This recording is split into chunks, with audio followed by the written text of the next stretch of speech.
तर तुम्हाला माझ्या चॅनलमध्ये स्वागत आहे.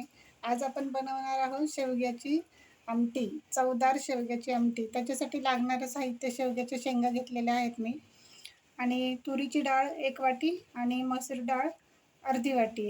हे दोन्ही पण डाळी आपण कुकरमधून 3 शिट्ट्या करून घेणार आहोत. हे बघा, असं दिसतंय. हे शिट्ट्या झाल्यानंतरून ही डाळ अशी दिसते. हे मी अगोदरच करून घेतलेले आहे. आता आपण याच्यासाठी फोडणीसाठी साहित्य लागणार आहे ते दाखवते तुम्हाला.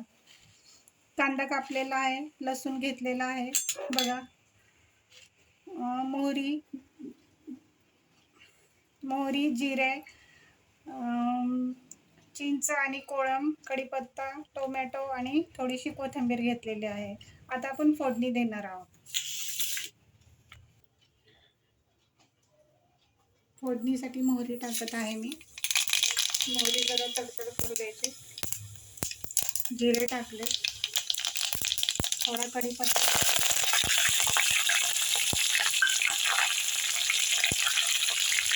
कांदा टाकत आहे.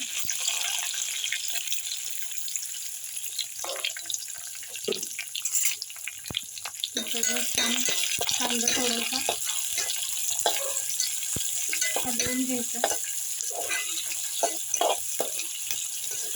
जास्त असा काळपट नाही करायचा कांदा, एकदम छान असा तेलामध्ये परतून घ्यायचा कांदा. 2 ते 3 मिनिट कांदा परतला पाहिजे. छान अशी सुंदर चवदार आमटी होणार आहे. आता मी लसूण टाकत आहे.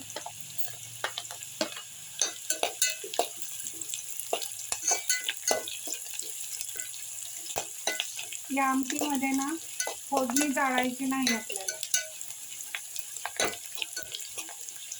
छान असं लाल पण कांदा करायचा नाही, थोडासा पांढरट ठेवायचा.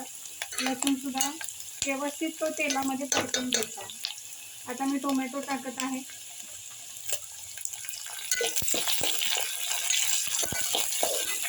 छान बनणार आहे आमटी.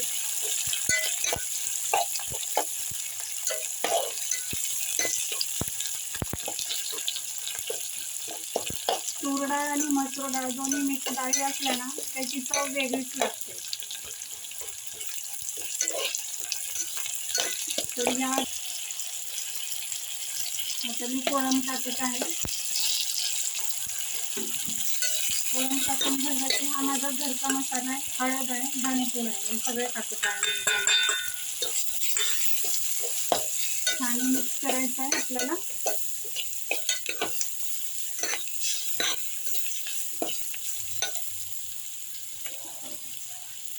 आणि आता हे डाळीचं मिश्रण मी टाकत आहे त्यामध्ये.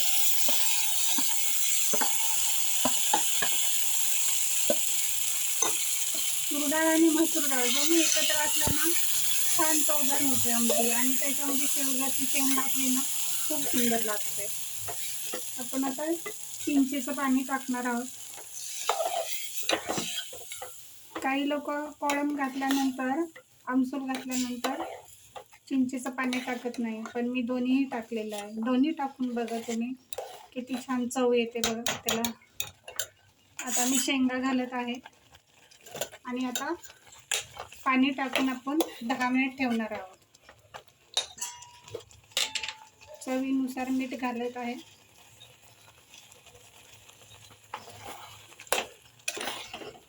पाणी टाकायचं आहे.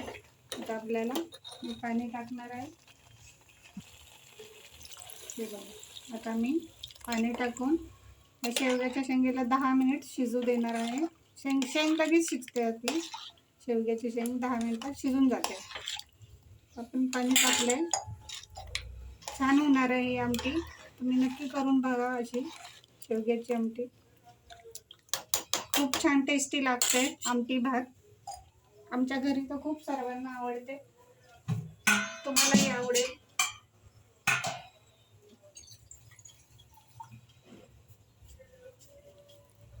अजून थोडं पाणी टाकते आणि याला 10 मिनिट ठेवते.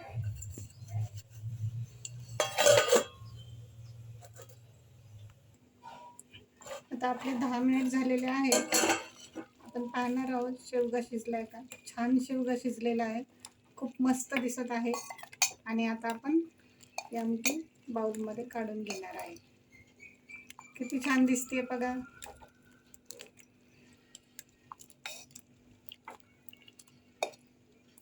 छान शिजलं.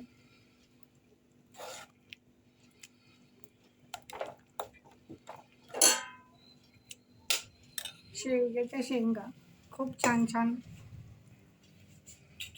आणि आता आपण थोडी कोथिंबीर टाकणार आहोत त्याच्यावरती. छान आहे ना, खूप छान आहे ना. तुम्हाला जर माझा व्हिडिओ आवडला असेल तर लाईक करा, शेअर करा. थँक्यू.